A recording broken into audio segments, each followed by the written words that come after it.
साईं सुप्रभात, साईं मॉर्निंग। ये संदेश अभी आपके पास पहुंचा। इसमें साईं की मर्जी है कि ये संदेश आपके पास पहुंचे। इस संदेश के माध्यम से साईं आपसे कहना चाहते हैं कि मेरे प्यारे बच्चे, आज का दिन सर्वश्रेष्ठ है, खुशियों से भरा हुआ दिन है। बस आपको अपनी एनर्जी को, अपने भाव को शुद्ध करने की जरूरत है। साईं कहते हैं कि मेरे प्यारे बच्चे, तुम दूसरों की बातों में और दूसरों की उलझनों में इतने उलझ गए हो कि अपने बारे में सोचना तुमने छोड़ दिया है।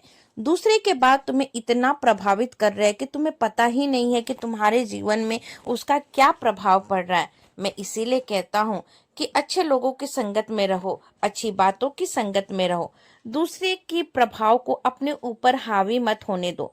इससे ये होता है कि तुम्हारे बुरे कर्म और बढ़ते चले जाते हैं, तुम्हारी जो ऑरा है वो एक गलत दिशा में चली जाती है। अपने आप को मजबूत करके रखो, अपने भाव को, अपने फीलिंग्स को इतना बढ़ा के रखो कि लोग तुमसे प्रभावित हो, ये नहीं कि तुम उनसे प्रभावित हो। और हाँ, एक बात हमेशा याद रखना, ईश्वर परमात्मा, ये पूरा ब्रह्मांड 24 घंटे तुम्हारी बात को सुनते हैं। तो अपनी भाव को, अपनी बातों को हमेशा अपने लिए अच्छे विचारों को ही रखना, क्योंकि जितना तुम गलत सोचोगे, जितना तुम गलत बोलोगे, वो बात एक दिन ना एक दिन तुम्हारे पास लौट के आओगे। और फिर तुम ये मत कहना कि मैंने कुछ और ईश्वर से मांगा था, अपने बाबा से कुछ और मांगा था और मुझे साईं ने, ईश्वर ने ये क्या दे दिया। बच्चे, तुम्हें वही मिलता है जो तुम हमेशा हर पल सोचते रहते हो, क्योंकि ये ब्रह्मांड तुम्हारी सोची हुई हर बात को पूरा करता है।